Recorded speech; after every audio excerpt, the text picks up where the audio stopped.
Yohanes pasal 14 ayat 1 sampai 6. Aku ini jalan, kebenaran, dan kehidupan.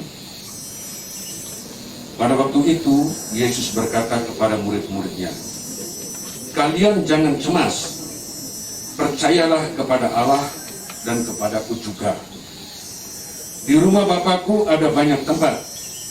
Seandainya tidak demikian, pasti kukatakan kepadamu, sungguh, aku pergi menyediakan tempat bagimu. Setelah aku pergi dan menyediakan tempat itu, aku akan kembali dan menjemput kalian, supaya di mana aku berada, di situ pula kalian berada. Kamu tahu kemana aku pergi, dan kamu tahu jalannya. Lalu Thomas berkata kepada Yesus, Tuhan, kami tidak tahu kemana Tuhan pergi. Bagaimana kami tahu jalannya? Yesus menjawab, aku inilah jalan, kebenaran, dan kehidupan. Hanya melalui aku, orang dapat sampai kepada Bapa. Demikianlah sabda Tuhan, terpujilah Kristus. Silakan duduk, Pak, saudara-saudara yang terkasih. Sekarang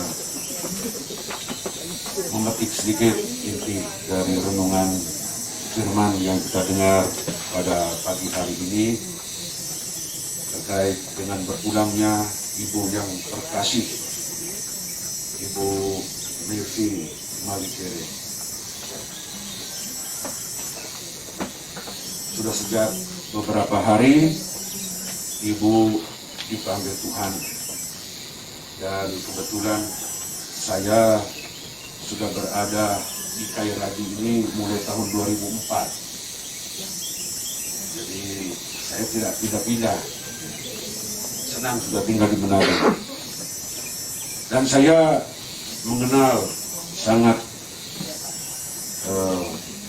istilahnya cukup dekat dengan keluarga Wawan Malikere, karena juga keluarga ini aktif di dalam kehidupan bergereja dan juga aktif dalam kehidupan bermasyarakat. Ya.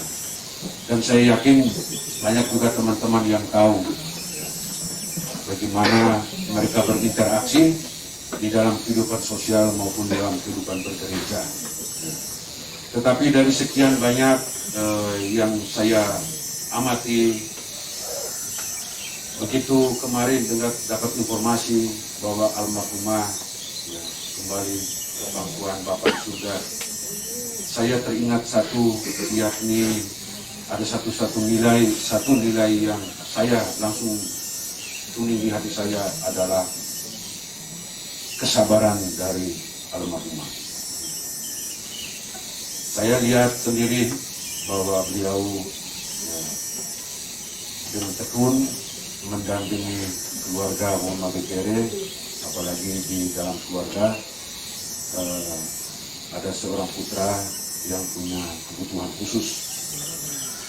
Jadi kalau kita mau pergi ibadah, kalau ibadah di sekitar sini mungkin agak mudah karena jalannya bagus, tapi di saat kita merambah daerah ke belakang, ya sampai ke atas gunung, biasanya Ibu Malikere beserta keluarga ikut, termasuk anak yang berkebutuhan khusus ini.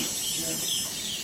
Di saat Pak Ferdi juga sibuk dengan kegiatan kantor, juga sibuk di protokol ya, di airport, di bandara. Kemudian terakhir dia sibuk di Posal Manado, sehingga kadang-kadang banyak tugas-tugasnya yang harus dia laksanakan sebagai wujud tanggung jawabnya anggota Angkatan Laut. Sehingga ibu ini sering saya jumpai jalan kaki sendiri dari sini sampai di gereja di depan TMP, ada gereja Katolik di situ, sambil membimbing anaknya yang berkebutuhan khusus. Saya dalam hati melihat bahwa ibu ya, sangat sabar ya, mendampingi dan membesarkan buah hatinya. Nah, Ibu Bapak saudara yang terkasih, kita tadi mendengarkan firman ya, yang pertama dari Ayub. Ayub ini di kampungnya terkenal sebagai orang yang kayanya luar biasa. Mungkin kalau dikuruskan sekarang dia punya nilai kekayaan, kalah mungkin Cristiano Ronaldo punya kekayaan. Mungkin sekitar triliunan. Tetapi kita dengar tadi, di luar dugaan, kekayaan-kekayaan ini secara bertahap dan hampir simultan raih begitu saja.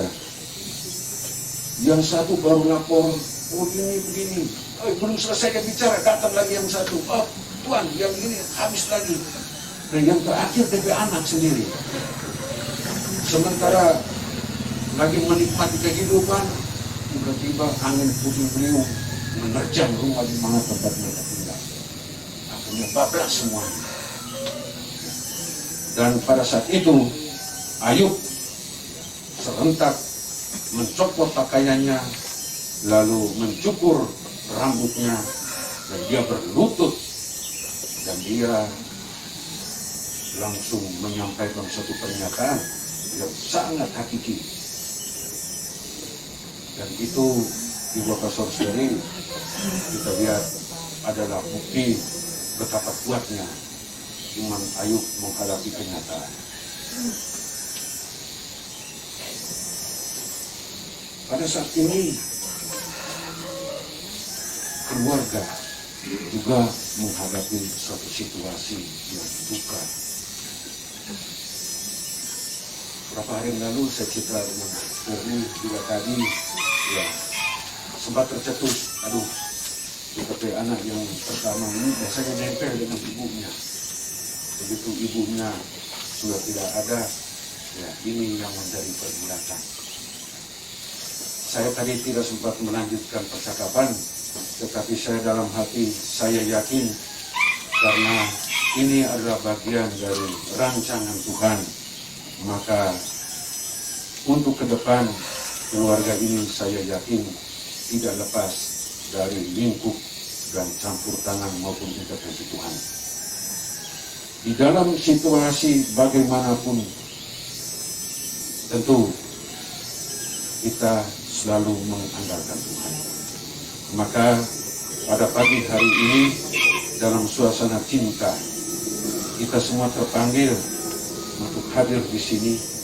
Kita memberi kekuatan, dukungan kepada keluarga, terutama Pak Ferdi, agar senantiasa melihat Tuhan, penyelenggaraan ilahi di dalam setiap langkah kehidupan.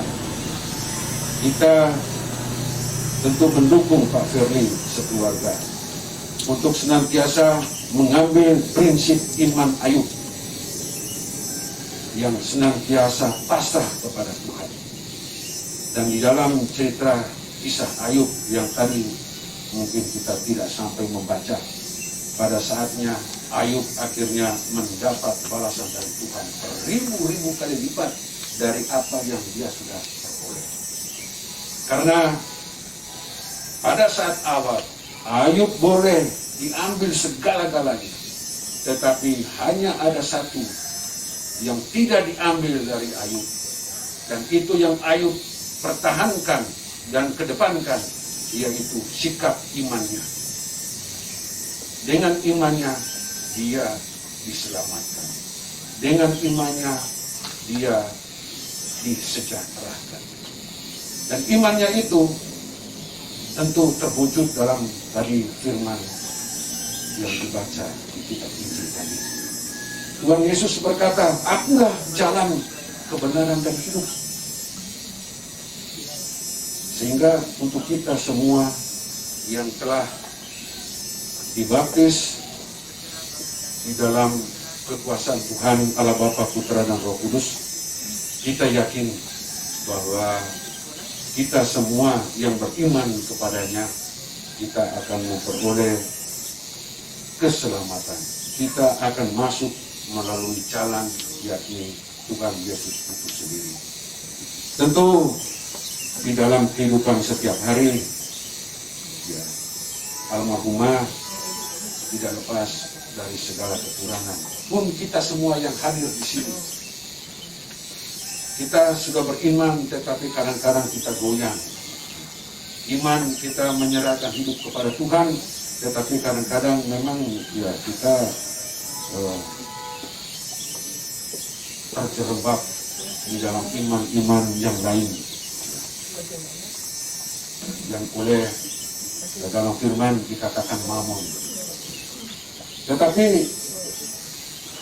mamon juga itu sangat penting di dalam perjalanan kehidupan kita, terutama di dalam proses ziarah.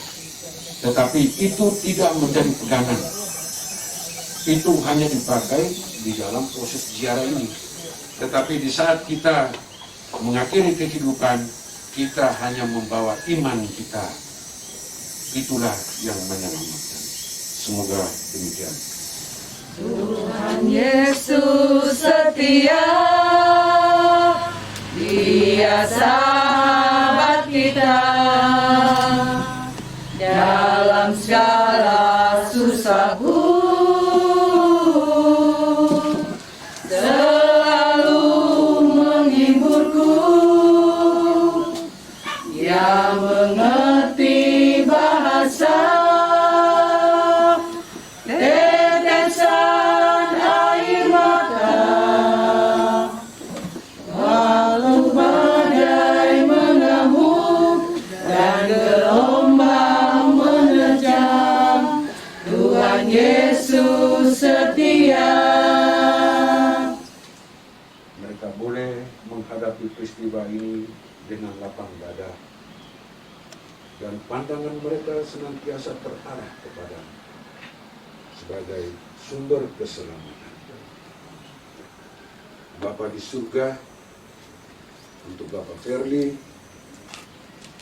kiranya Engkau melingkupi hamba-Mu ini di dalam tugas dan pekerjaannya sehari-hari sebagai Bapak dan juga merangkap Ibu di dalam rumah tangga ini. Biar Engkau memberi kekuatan, kesehatan yang baik, sehingga dia bisa meneruskan memimpin anak-anak yang dalam proses pertumbuhan dan perkuliahan. Biarlah keluarga ini Engkau berkati di dalam segala hal, sehingga mereka boleh melanjutkan ziarah kehidupan ini. Berkatilah mereka semua yang memberkati keluarga ini, yang memberi dukungan kepada keluarga ini, dan juga kami semua yang hadir di sini. Kiranya kami semua dikuatkan iman, dan kami pun senantiasa mengandalkan Tuhan di dalam kehidupan kami, dan kami senantiasa melihat bahwa Putra-Mu Tuhan kami Yesus Kristus adalah jalan kebenaran dan kehidupan, jaminan kami satu-satunya untuk memperoleh keselamatan. Bapak, semoga Tuhan beserta kita sekarang dan selama-lamanya. Kita menyediakan kita mohon bersama.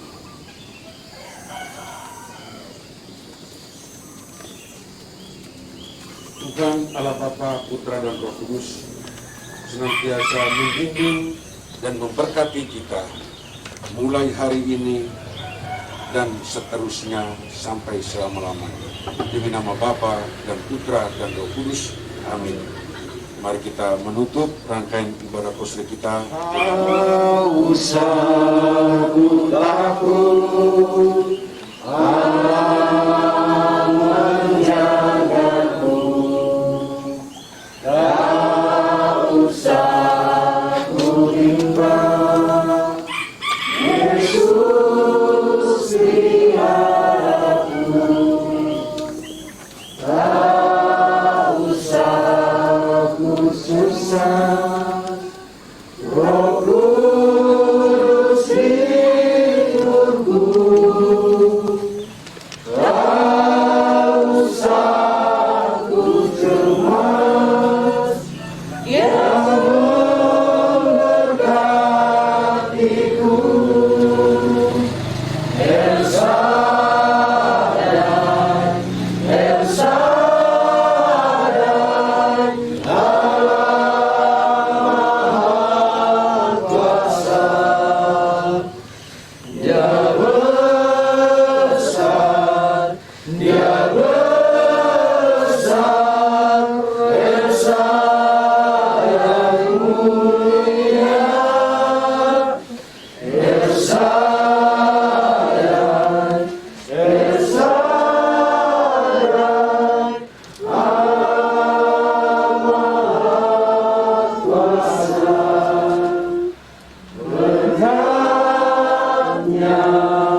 pagi.